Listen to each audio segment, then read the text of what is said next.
Olá, o meu nome é Tiago Gonçalves e dou-lhe as boas-vindas às Segundas de Conversa, o seu programa de literacia em saúde.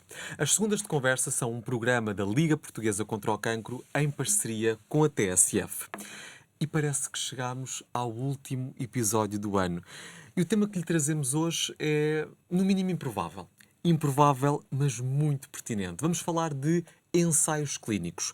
O que são e qual a sua relevância na jornada do doente oncológico. E para nos ajudar neste tema tão relevante e que se tem falado muito nos últimos tempos, são nossos convidados João Oliveira, especialista em hematologia clínica e oncologia médica, e Julian Perelman, professor da Escola Nacional de Saúde Pública e especialista em economia da saúde. Sejam ambos muito bem-vindos às Segundas de Conversa. João está aqui do meu lado esquerdo, vou começar por si. Gostava que começasse por nos explicar o que são, afinal de contas, ensaios clínicos. Muito obrigado. Os ensaios clínicos são experiências feitas em pessoas doentes ou saudáveis, mas que se destinam a comprovar, a verificar os efeitos dos tratamentos, sejam eles medicamentos, sejam outros métodos terapêuticos, porque qualquer produto, qualquer tecnologia que tenha sido criada, inventada, descoberta e testada previamente em sistemas não humanos, não biológicos, tem depois que ter uma comprovação na clínica, porque o simples conhecimento do mecanismo não é suficiente para induzir o nosso conhecimento para inferir da sua utilidade clínica. E essa utilidade clínica tem que ser comprovada no sistema de destino, que é o homem, o organismo humano, e tem que ser feito com determinadas regras para que se avalie convenientemente quer a toxicidade dos medicamentos, quer o benefício que eles possam trazer. Detalharemos eventualmente, mas há diversas fases nisto. Sim, que têm essa que ser componente, percorridas. claro, já vamos ter a oportunidade de explorar, mas disse um aspecto interessante. Eu posso realizar um ensaio clínico num indivíduo saudável? Sim. Porquê? Qual é que é a finalidade? A finalidade é perceber o que é que o medicamento faz ao organismo e o que é que o organismo faz ao medicamento. Porque os medicamentos, quando são absorvidos pelo organismo, são transformados, são metabolizados, como nós dizemos, e nem todas, e isso também carece de medições para ver de que forma. Portanto, o ser feito um ensaio num indivíduo saudável só é lícito com medicamentos que se saiba, que se suspeite que têm pouca toxicidade, portanto, que não podem lesar a vida dessa pessoa saudável, porque também, mas perguntar-me, então, e porquê que posso ensaiar nos doentes? Não há também o mesmo risco? Só que o risco que estamos dispostos a correr numa pessoa que já está doente é diferente. Claro. Até porque poderá beneficiar do efeito terapêutico daquele mesmo medicamento, seguramente. Poderemos também detalhar sobre isso. Claro que sim. Falava-me há pouco que os ensaios clínicos se dividem em diferentes fases. É isto? Sim. Que fases são essas? Grosso modo, as primeiras fases destinam-se essencialmente a perceber se o medicamento é seguro, se o medicamento pode ser administrado a uma pessoa sem lhe causar demasiadas toxicidades ou toxicidades demasiado intensas e também descobrir quais é que elas são. Portanto, essas primeiras fases são feitas geralmente com doses progressivamente maiores e com observações cuidadosas sobre os efeitos adversos que têm que ser... E além disso, destinam-se também a ir mercê de colheitas de sangue, de amostras de sangue dessa pessoa e percebendo qual é que é o destino do medicamento, de que forma é que a dose que foi administrada vai desaparecendo do organismo e por que vias.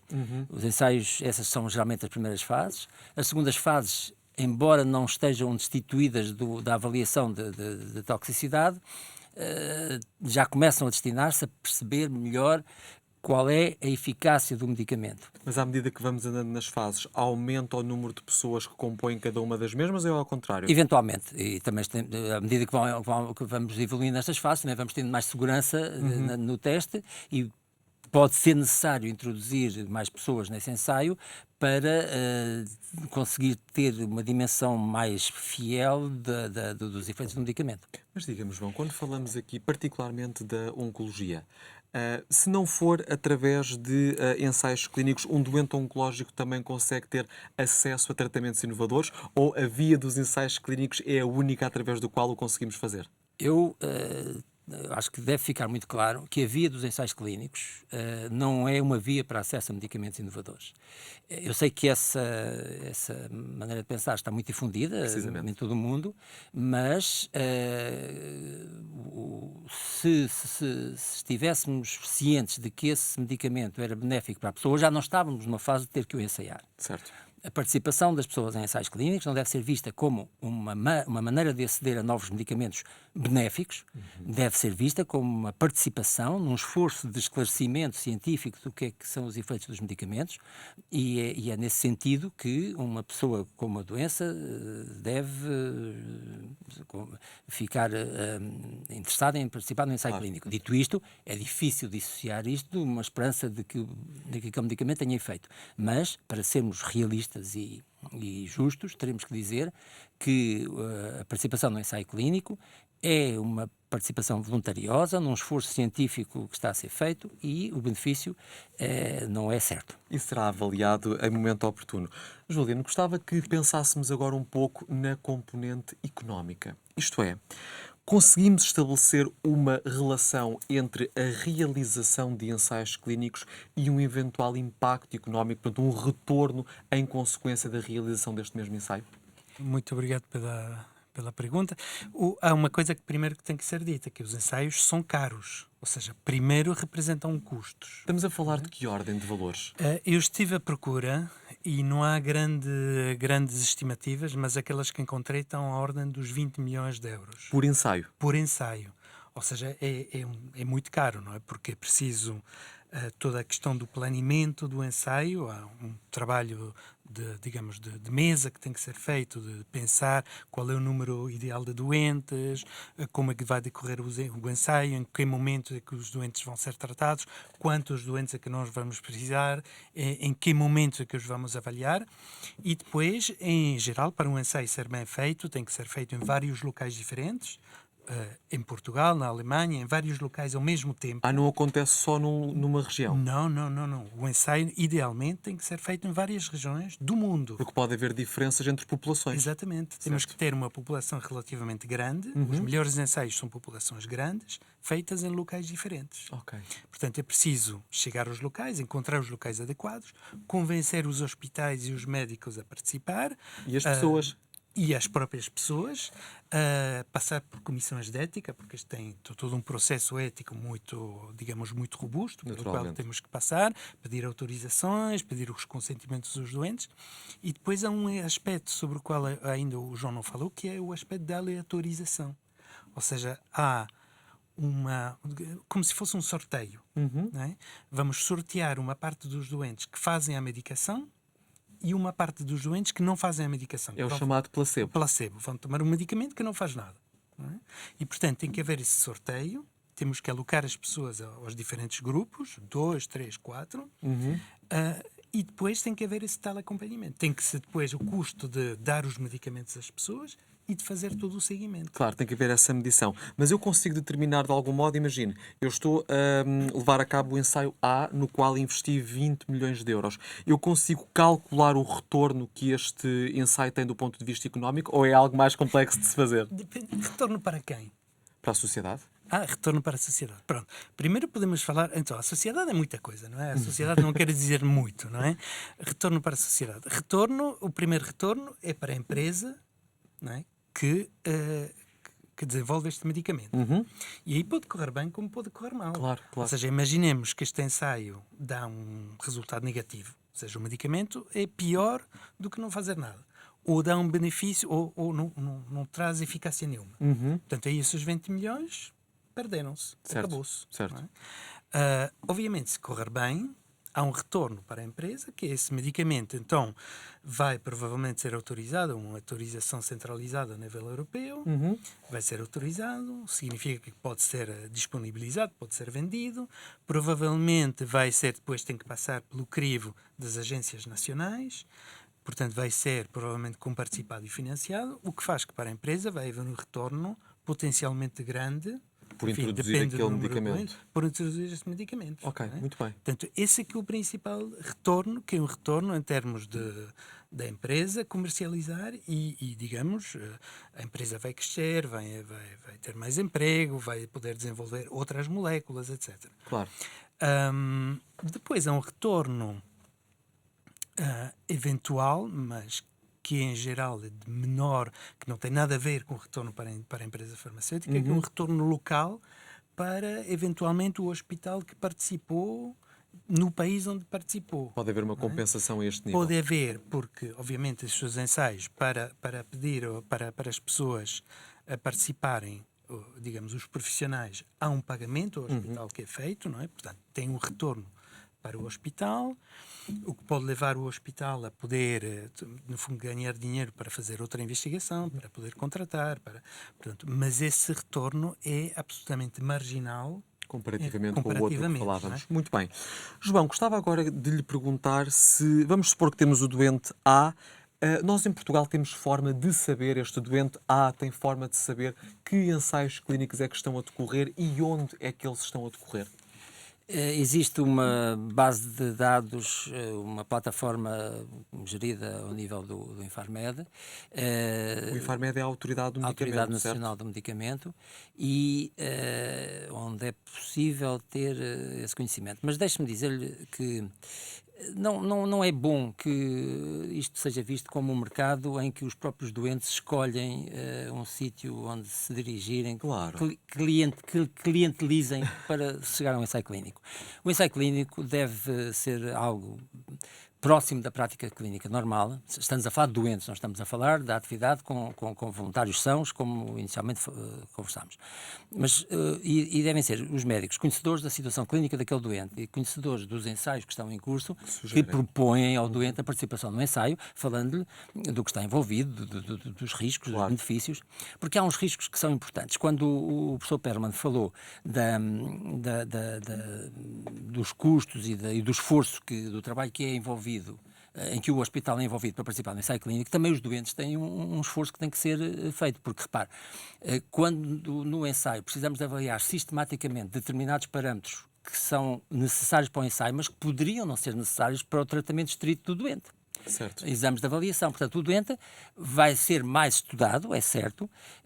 As pessoas têm tendência a achar que fazendo mais exames que são melhor tratadas, mas nem sempre mais é melhor, e vão ter que fazer esses exames pela necessidade do ensaio, e isso dá trabalho ao hospital e dá trabalho ao doente, quer o ensaio, quer o tratamento dele precise disso ou não. Portanto, o médico deve discutir francamente com os doentes, com os seus doentes, a participação no ensaio também nesta perspectiva. E diga, vamos supor que uma pessoa entra no ensaio clínico, a determinado momento pode escolher sair? De uma maneira geral, sim. Não há ensaio, até por razões éticas, isso está sempre salvaguardado. Um doente que se voluntarizou para participar no ensaio clínico pode sair do ensaio sem ter que dar qualquer razão, nem justificar-se. Claro, faz todo o sentido. Juliana, vamos dificultar aqui agora um bocadinho o nível. Dei por mim a pensar, quando preparava esta conversa, o seguinte. Tenho um medicamento A e esse medicamento comprovou ter eficácia no ensaio clínico e uma eficácia significativa. Este medicamento é automaticamente introduzido nos esquemas terapêuticos para o tratamento daquele tipo de cancro ou pode ser rejeitado por motivos económicos. Vamos supor que é um medicamento de tal forma caro que não existe viabilidade económica para o suportar. Isto pode acontecer? Vou-lhe falar da realidade portuguesa. Certo. Não é? Ou seja, o medicamento primeiro passa pela autorização central a nível europeu, pela Agência Europeia do Medicamento. Depois vem para Portugal. E quando vem para Portugal, o que é que quer a empresa? Que o medicamento seja financiado pelo Serviço Nacional de Saúde. Naturalmente. Não só por causa para os doentes poderem ter acesso, mas porque, em geral, estamos a falar, quando falamos de medicamentos inovadores, medicamentos caros, aos quais os doentes não teriam acesso se não houvesse um financiamento público. E para isso tem que passar por pela Comissão de Avaliação de Tecnologias do Infarmed. E essa avaliação tem primeiro uma fase clínica. Não é? E essa fase clínica, em Portugal, em todo caso, é preponderante sobre a questão económica. Ok. Ou seja, tem muito mais peso. Estamos a falar de muitas mais pessoas, muitos mais peritos. Em geral, por exemplo, se estamos a falar de um medicamento para mieloma, vamos tentar encontrar sempre um especialista do mieloma para fazer essa avaliação, além de pessoas que conhecem as técnicas estatísticas. E, portanto, esses clínicos vão avaliar se o medicamento traz algum benefício, não em relação ao placebo, que é uma coisa que não existe, em relação àquilo que se faz em Portugal. E aí vão determinar se o medicamento traz um benefício. Se o medicamento traz um benefício, então passamos à fase económica, onde vamos ter que determinar se os benefícios que esse medicamento traz Justificam o custo. investimento. E quando digo justificam o investimento, significa o que é que nós vamos ter que sacrificar. Não é? Ou seja, Pois, porque não podemos ter tudo, não é? Temos que não escolher. podemos ter tudo. Ou seja, quando nós financiamos um novo medicamento que custa 10 mil, 15 mil euros por mês por doente, significa que esse dinheiro não vai poder ser utilizado para contratar médicos de família, para melhorar os equipamentos, ou para outro medicamento para asma, ou para outra coisa qualquer. Os orçamentos são finitos, Os não é? orçamentos são finitos. Claro. E, portanto, a questão aqui é, vale a pena o sacrifício ou não vale a pena? E podemos chegar à conclusão que não vale a pena.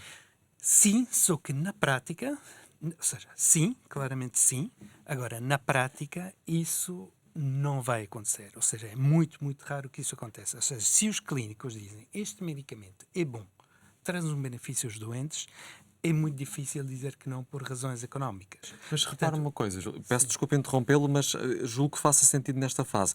Nós muitas vezes já ouvimos nos órgãos de comunicação social o medicamento A foi excepcionalmente aprovado para a pessoa B e com um custo... Isso é outra coisa. É outra coisa. Isso é outra coisa. Isso são as autorizações de utilização especial, são os programas de acesso precoce, que é o medicamento ser cedido antes da sua avaliação.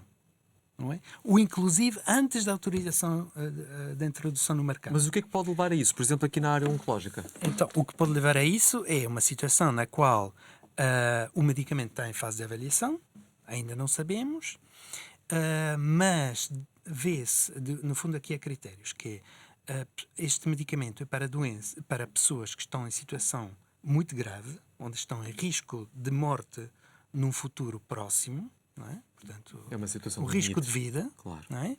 E onde não há alternativa terapêutica. Ou seja, não há nada, os médicos não têm instrumentos, nada. não têm mais nada. E nesse caso, excepcionalmente, assume-se que se pode disponibilizar esse medicamento. Ok, estamos a falar de uma situação Portanto, claramente excepcional.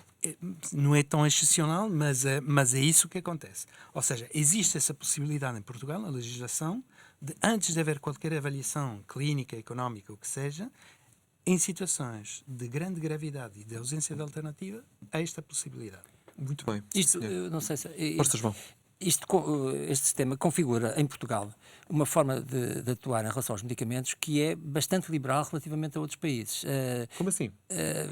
Este mecanismo de utilização especial não existe sempre, ou não existe com esta fluidez que existe em Portugal noutros países da Europa.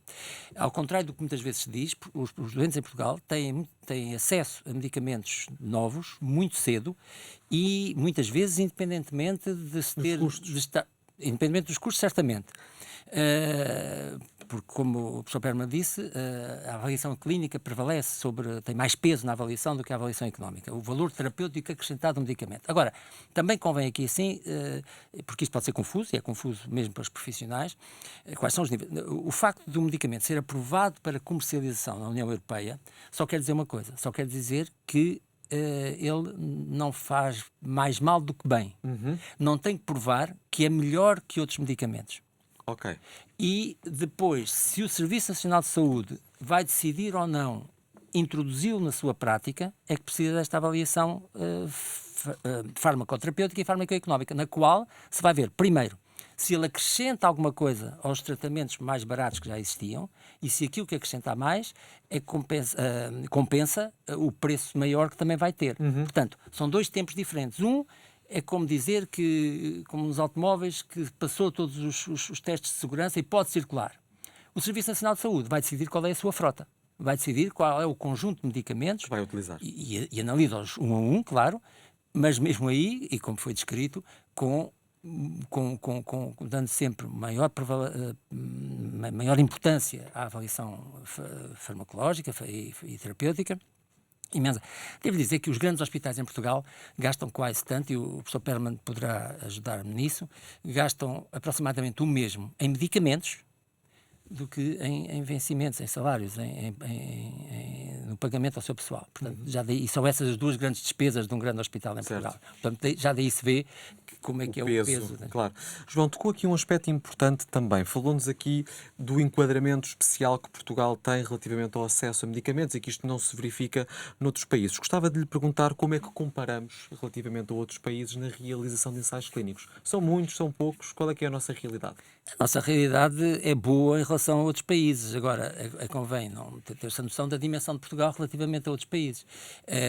Como foi dito, a realização do ensaio clínico é cara, e é cara até pelos procedimentos todos que têm que ser tomados antes do ensaio começar, e isto muitas vezes pode levar um determinado promotor do ensaio, uma companhia farmacêutica, a não se disponibilizar para, num país que, como é pequeno, vai ter uma participação menor nesse ensaio em termos de doentes, a não ter que fazer as despesas todas do desencadear do ensaio, comparativamente com o que poderá ter em França, ou até em Espanha ou em Itália. Portanto, Portugal participa muito em ensaios clínicos, não só na área de oncologia como noutras áreas, mas tem limitações relacionadas com a nossa dimensão nacional. Há um aspecto importante, é que há pouco tempo foi divulgado um relatório da Associação Europeia da Indústria Farmacêutica, que fazia um balanço negativo sobre a participação em ensaios clínicos dos países europeus e dos doentes europeus, que estava a diminuir com o desvio de muitos ensaios clínicos para a área da Ásia-Pacífico. Enfim, isto apesar dos regulamentos europeus serem muito favoráveis à realização de ensaios clínicos na Europa, a lei para Portugal é a mesmíssima do que para um país da União Europeia, qualquer outro. E apesar dessa lei ser muito favorável e muito facilitadora da realização de ensaios clínicos, é verdade que a participação da Europa está a ser menor, eventualmente porque aquilo que temos em Portugal, que é uma carência de profissionais no Serviço Nacional de Saúde, também acontece nos serviços públicos, que são predominantes na prestação de cuidados, no resto da Europa. E há um custo de oportunidade. Para se fazer ensaios clínicos, pode não se conseguir tratar os doentes. Certo, muito bem. Julian, estava aqui... Deixe-me só acrescentar uma coisa. Muito rápido. Dito isto, os ensaios clínicos são indispensáveis para podermos ter as provas de que um medicamento tem que ser comercializado. Tornou-se muito claro isso ao longo das suas explicações. Julian, gostava de lhe perguntar ainda, e estamos a chegar ao final da nossa conversa, do ponto de vista económico, faria sentido apostarmos mais na prevenção do cancro? Isto é, temos visto muito... Já se começou a rir, gostei da sua expressão. Já vimos e temos focado a nossa conversa no custo do tratamento e que os ensaios clínicos permitem então avaliar a eficácia a determinados medicamentos e depois então em última instância o seu custo para a sua implementação. Mas será que do ponto de vista económico não faria mais sentido, por exemplo, alargarmos os rastreios que são efetuados a outros cancros que ainda não são rastreados, porque isto permitiria uma detecção precoce e consequentemente depois poupar também no tratamento do cancro? Faria sentido apostarmos mais na prevenção? Sim. Posso dizer uma coisa sobre os ensaios clínicos? Um apontamento, sim. Mais um apontamento sobre os ensaios clínicos. Voltando à questão do retorno. Eu volto a repetir. O jackpot não é trazer ensaios para Portugal. Ou seja, aquele traz alguma coisa. É evidente que é um benefício. Mas o que seria, obviamente, interessante é que Portugal consiga desenvolver medicamentos inovadores.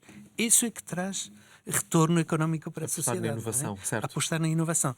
E o meu receio aqui é que com esta aposta nos ensaios clínicos, eu vi que havia um relatório de uma consultora privada que dizia que em Portugal os ensaios clínicos 93% dos ensaios clínicos são feitos por farmacêuticos e apenas 7% são iniciativas dos investigadores, dos médicos locais. Ou seja, no fundo, a componente ensaios clínicos vem uma empresa de fora e nos diz como é que temos que fazer e implementamos. Agora, nós termos as nossas ideias e queremos fazer o nosso trabalho com as nossas ideias de testar, isso é irrisório em Portugal. Muito bem. Mas em relação a isto, há muita episódio. coisa para investigar sem ser novos medicamentos e que são muito úteis aos doentes. Muito bem. Juliana, relativamente à prevenção. Relativamente à prevenção, ou seja, depende de que é que estamos a falar. Prevenção primária, prevenção secundária. A prevenção que realmente, do ponto de vista económico, funciona é prevenir a doença, fazer que a doença não aconteça. Esse é que é melhor do ponto de vista da esperança de vida, do ponto de vista da qualidade de vida, do ponto de vista dos custos, essa é a prevenção. E para isso são medidas, enfim, na área do cancro, nós sabemos todos quais são os fatores de risco, não é? O tabagismo, a alimentação, enfim. E é aí que, ou seja, se nós pensamos do ponto de vista de saúde pública e do ponto de vista económico, é aí que nós temos que intervir, é evitar que a doença apareça. E aí existem medidas, inclusive, que funcionam e que são baratíssimas, não é? Como aumentar os impostos sobre o tabaco ou sobre os alimentos que não são saudáveis ou subsidiar a alimentação saudável. Esse é que é, digamos, o investimento altamente rentável. A questão do rastreio depende. Ou seja, há rastreios que realmente são óbvios, eu diria, do ponto de vista de saúde pública, do ponto de vista económico, como o rastreio do cancro da mama das mulheres entre os 50 e 70 anos, 2 em 2 anos, não é? Há outros rastreios que não mostram assim ser tão, que se chama, custo-efetivos, não é? Portanto, aí Temos que avaliar caso a caso, não é? Sim. Muito bem. João, Juliano, muito obrigado a ambos pela vossa presença nas segundas de conversa. Percebemos o que são os ensaios clínicos, qual a sua importância e a forma também como têm evoluído e que também se caracterizam por diferentes fases e com objetivos muito claros. Resta-me agradecer a quem nos acompanhou por ter estado desse lado ao longo deste episódio das segundas de conversa e já sabe que nós gostamos muito de falar consigo. Por isso, todas as sugestões, comentários que nos queira fazer chegar, existe um e-mail especificamente criado para esta finalidade, 2deconversa@ligacontracancro.pt. E terminamos assim mais um episódio das segundas de conversa feitas para si e a pensar em si. Mas diga-me lá que não está com vontade de mais uma temporada das segundas de conversa. É claro que está e por isso vamos ter muitas novidades. Prepare-se porque de facto está a chegar uma nova era do seu programa de literacia em saúde, só que vai ter que esperar até 2025. Em 2025, eu prometo. Conto-lhe tudo. Por agora, agradeço-lhe por ter estado desse lado a investir em si. Encontramos-nos então em 2025, no próximo episódio das segundas de conversa. Até lá, fique bem.